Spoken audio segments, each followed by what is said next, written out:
It's hard to believe that just 3 years ago I believed in the quote-unquote theory of evolution.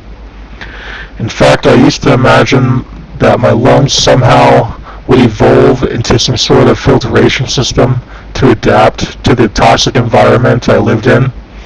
Weird thought, I know. I was raised a Christian, although my family did not attend church regularly. Though they had in the past attended quite regularly, in later years they stopped going altogether. I found myself going to church alone.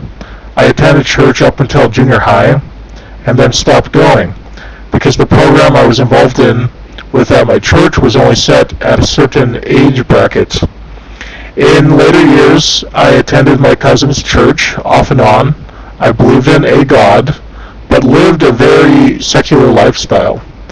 That's to say, I never really clung to Christianity as my foundation to stand on, but rather to the world I lived in. In school, I was taught evolution, and I swallowed that lie as a fact. Yet somehow I still believed in a deity. I don't know how I reconciled those two opposing viewpoints, but somehow I did. I always kept God in the back of my mind, believing that that was somehow important. It was 5 years after having graduated high school that I found myself on YouTube browsing Christian videos.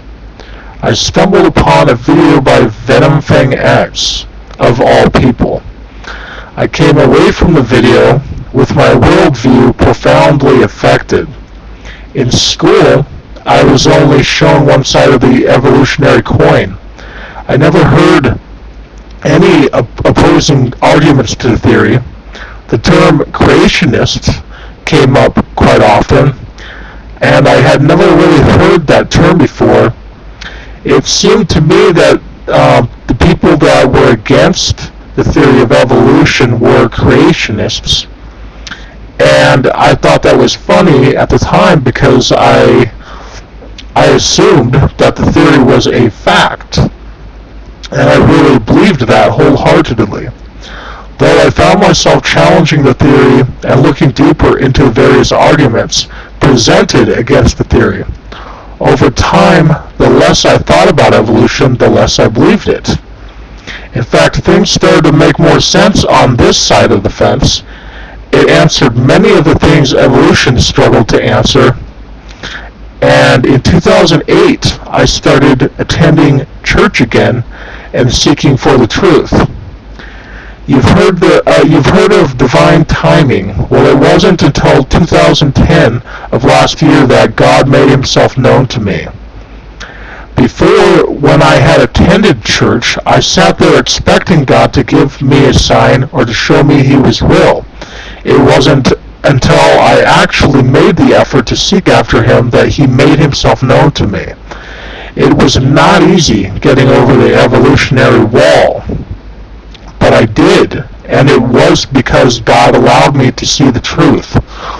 When I see Christians compromising their faith by believing in evolution, it makes me upset, because it shows me that they haven't really looked at the evidence against evolution, and instead of being persecuted, they choose to find a middle ground with atheists so that everyone can be friends, which is a very universalist way of thinking.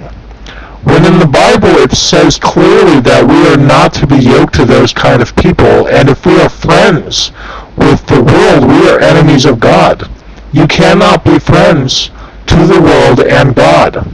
Evolution and creationism contradict each other for a reason.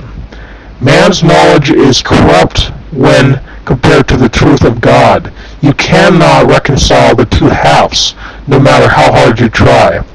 You cannot have one foot in the world and the other in heaven.